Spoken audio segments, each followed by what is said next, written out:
आता सकाळी झालेली आहे. आज आहे गुरुवार आणि मी आज करत आहे हळदीचं लेपन. आणि मी दर गुरुवारी हळदीचं अशा प्रकारे लेपन करते. त्या लेपन करण्यासाठी हळदीमध्ये गंगाजल, पाणी आणि थोडंसं गोमूत्र टाकून मी असं हळद भिजवते आणि तेच उंबरठ्याला लेपन करत असते.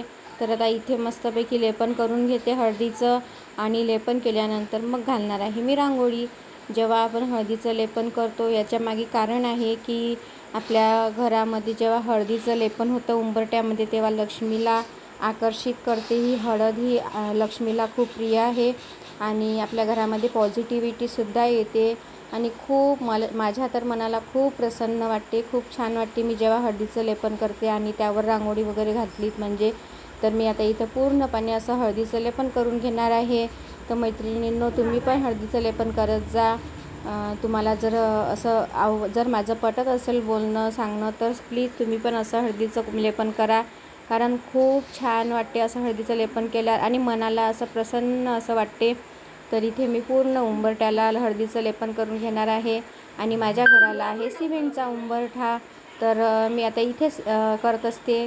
माझ्या दरवाजाला काही असं मार्बलचा किंवा लाकडाचा उंबरठा नाही आहे. साध्यासुध्या पद्धतीनं मी इथे छान असं लेपन करून घेते हळदीचं आणि मस्तपैकी हे सोकल्यानंतर मग यावर घालणार आहे मी रांगोळी. आणि रांगोळी टाकल्यानंतर मग दिवा लावणे, पूजा करणे वगैरे, उंबरठ्याची कापूर वगैरे फिरवून घेणे, अशा प्रकारे लक्ष्मीला आकर्षित करण्यासाठी ही पद्धत खूप जुनी आहे आणि मला आता नवीनच माहीत पडलेली आहे. तर मी पण अशा पद्धतीनं करत असते. तर हे बघा, इथे माझी आता उंबरठ्याची पूर्ण पूजा झालेली आहे. तुळशीची पण मी पूजा करून घेतली अशा प्रकारे. आणि हवा खूप होती तर हवेमुळे पिंडीवर वाहलेले फुलं, बेलं वगैरे सर्व उडून जात होतं. त्यानंतर आली मी देवपूजा करायला आणि आज होता दिवस गुरुवार, स्वामी महाराजांचा गुरुवार होता. आज मला उपवास होता, त्यामुळे मी सर्व देव स्वच्छ करून घेतले मस्त पाण्याने आणि पंचामृतने सर्व देवाला आंघोळ केली मस्तपैकी असे छान. आणि भवानी मातेला मस्त असं मरवट भरलं कुंकाचं, हळदीचं. खूप सुंदर दिसत होती भवानी माता आणि अन्नपूर्णा माता, रेणुका माता, ह्या सर्व देवींना मी मळवट भरून घेतलं. खूप छान दिसत होत्या सर्व देवी. हे बघा, इथे अन्नपूर्णा मातेला पण मळवट भरलेला आहे. सुंदर दिसत आहे ना, अन्नपूर्णा माता छान दिसून राहिल्या. तर अशा प्रकारे सगळ्या देवींना, लक्ष्मी मातेला वगैरे सर्व देवींना आपलं हे मरवट भरून घेतलं आणि त्यानंतर सगळ्या देवांना अष्टगंध लावून घेतलं. सगळ्या देवांना अष्टगंध लावलं पाहिजे आणि देवीला हळदी कुंकू. तर अशी थोडी मला जी केंद्रानुसार माहिती मिळत आहे ती मी तुमच्यापर्यंत शेअर करण्याचा प्रयत्न करत आहे. तर तुम्ही पण अशा प्रकारे करत जा. आणि हे बघा, ही आहे महाकाली माता. यांच्या पण मूर्तीला मी आता इथे हळद कुंकू लावून घेतलं, मरवट भरून घेतलेलं आहे.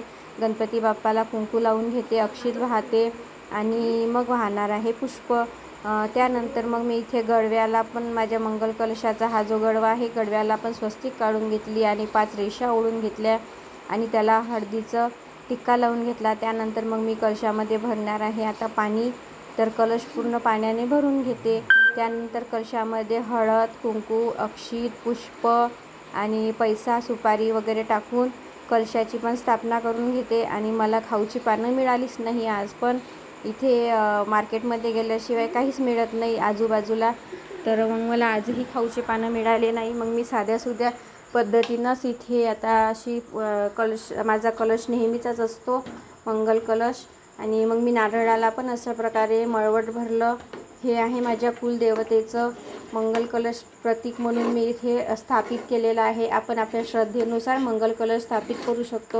आपल्याला वाटलं तर आपण कुलदेवतेचं किंवा आपल्या म्हणजे इष्टदेवतांचं, देवीचं आपण मनात आपण ठरवून इथे कलश मांडलेला असतो. तर हा मी माझ्या कुलदेवीच्या नावाने मांडलेला आहे. तर अशा प्रकारे मी कुलदेवीची पूजा करते. आणि मला माझ्या कुलदेवीचं नाव, कुलदैवत माहीत नसल्यामुळे मी कुलदेवताय नमःचा जाप करते आणि कलश मांडताना, देवीची पूजा करताना जे मला मंत्र येतात साधेसुधे त्या पद्धतीने मंत्रांचा पण जाप करते. तर इथे मी सर्व मंगल मांगल्ये शिवे सर्वार्थ साधिके शरण्ये त्र्यंबके गौरी नारायणी नमस्तुते ह्या मंत्राचा जप करते 21 वेळा. आणि त्यानंतर करते या देवी सर्वभूतेषु शक्तिरूपेण संस्थिता नमस्तस्यै नमस्तस्यै नमस्तस्यै नमो नमः आणि इतर तारक मंत्र वगैरे सर्व देवांचं पठण करते, नामस्मरण करते. त्यानंतर होते माझी नित्यसेवा सुरू आणि नित्यसेवेमध्ये मी स्वामी स्तवन, तारक मंत्र, कालभैरवाष्टकम, गणेश स्तोत्र, गणपती स्तोत्र वगैरे हे सर्व वाचून घेते. त्यानंतर मग मी केली आरती आणि इथे अशा प्रकारे माझी आरती झालेली आहे. आणि आरती झाल्यानंतर मग मी लावून घेतला इथे कापूर. हाय, हॅलो, नमस्कार, श्री स्वामी समर्थ सर्वांना. आजच्या माझ्या नवीन ब्लॉगमध्ये मी रुपाली आपल्या सर्वांचं मनापासून स्वागत करत आहे. तर आज आहे दिवस गुरुवार आणि गुरुवारची माझी सर्व पूजा आटोपलेली आहे आणि माझी स्वामी महाराजांची सेवा पण झालेली आहे. आता करणार आहे मी स्वयंपाक आणि मला तर उपवासच आहे आणि मिस्टरांसाठी, माझ्या मुलासाठी मी आता स्वयंपाक करते. आणि चला तर मग मी आता काय काय बनवणार आहे हे मी तुमच्याबरोबर शेअर करते. तर आता इथं मी स्वयंपाक करून घेते. स्वयंपाक करायच्या आधी सर्वात आधी मी डाळ लावून घेते कुकरला आणि दोडक्याची भाजी पण बनवून घेतली आणि चपात्या करण्यासाठी कणिक मळून घेतली. त्यानंतर मग मी स्वयंपाक करणार आहे आणि बाकी मग दिवसभराचं रुटीन मी तुम्हाला थोडक्यात शेअर करणार आहे. तर इथे मग माझा कुकर लावून डाळ वगैरे स्वच्छ 2-3 पाण्याने धुवून घेते आणि डाळ स्वच्छ धुतल्यानंतर कुकर लावते. आता इथे करत आहे मी चपात्या. आज थोडीशीच कणिक मळली होती कारण मोजका स्वयंपाक होता, मला आणि मम्मीला उपवासच होता. तर मग मी इथे आता पोळ्या करून घेते आणि पोळ्या झाल्यानंतर मग करणार आहे इतर कामं. तर आता पटकन स्वयंपाक करून घेत आहे मी इथे.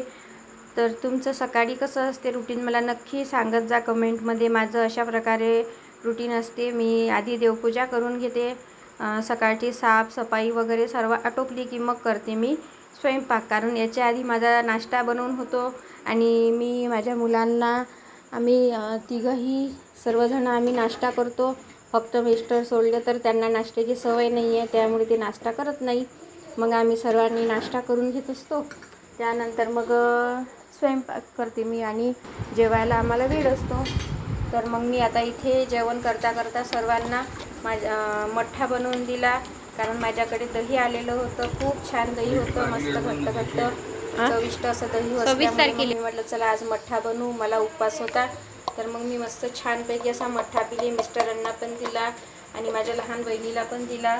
मुलांनी पण छान असा मठ्ठा पिले, थंड थंड. सर्वांना आवडला. इथे दिशा पण मठ्ठा पिण्याचा आनंद घेत आहे. सर्वजण मस्त टी व्ही बघत मठ्ठा पित होते. छान झाला होता. मी मठ्ठ्याची रेसिपी माझ्या चॅनलवर नक्की टाकणार आहे, तर ती नक्की बघा तुम्ही आणि संपूर्ण माझं चॅनल पूर्ण बघत जा, पूर्ण व्हिडिओ बघत जा. आवडल्यास लाईक करा, शेअर करा आणि सबस्क्राईब करत जा. तर इथे आता केदार बसलेला आहे दुपारच्या वेळेस अल्बम बघत गौरीच्या बड्डेचा. हा आहे गौरीच्या 5व्या बड्डेचा अल्बम. तर इथे गौरी आणि दिशा करत होती तयारी क्लासला जाण्याची आणि केदार होता टाईमपास करत. इथे केदार चालू आहे अल्बम बघणं. तर छान फोटो आहे, असं तसं ते तेव्हा खूप छोटे छोटे होते सर्वजण. तर केदार मला दाखवत होता, ही लहान दिसत आहे, ती लहान दिसत आहे. हे बघा, ही आहे गौरी, गौरीची मम्मी म्हणजे माझी छोटी बहीण श्रद्धा. आणि ही इथे आहे मी, माझी मम्मी. हे माझी मामा गौरीला केक चारतानी. आणि इकडे एक साईडला आहे बच्चा पार्टी, जे सर्वजण इकडे पूर्ण बच्चा पार्टी आहे. मम्मीसोबत सर्वांनी मिळून फोटो काढलेले आहे. इथे कोणी जेवण करत आहे. तर ही बघा गौरीची पोज कशी दिसत आहे गौरी 5व्या बड्डेच्या वेळेस. तर सर्वांचे इथे फोटो आहे मस्त. ही बघा माझी बहीण किती छान हसत आहे, श्रद्धा. आणि हे इथे सर्वजण आहेत. मस्तपैकी असा अल्बम बघितला. त्यानंतर मग संध्याकाळचं मला स्वयंपाक पण करायचा होता. मी घेतला स्वयंपाक करायला. इथे थोडेसे मग मी पापड काढून घेतले नैवेद्यासाठी महाराजांच्या. आणि नंतर मग कणिक वगैरे एक साईडला मळून ठेवलेली होती.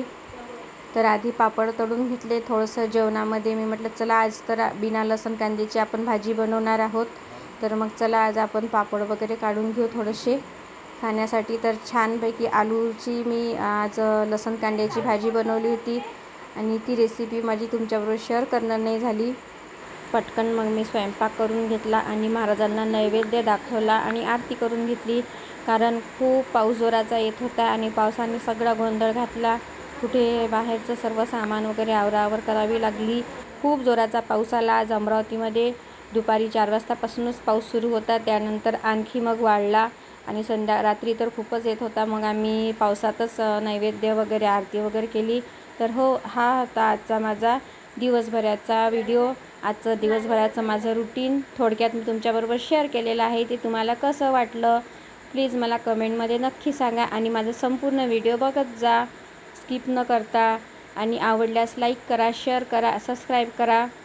तर इथे बघा मुलं इथे आरती झाल्यानंतर कापूर घेत आहे सर्वजणं आणि मी सर्वांना कापूर दिला. इथे आम्ही कपडे आणून टाकलेले होते मशीनवर, ते इग्नोर करा. तर मग परत भेटूया उद्याच्या नवीन व्हिडिओमध्ये. बाय.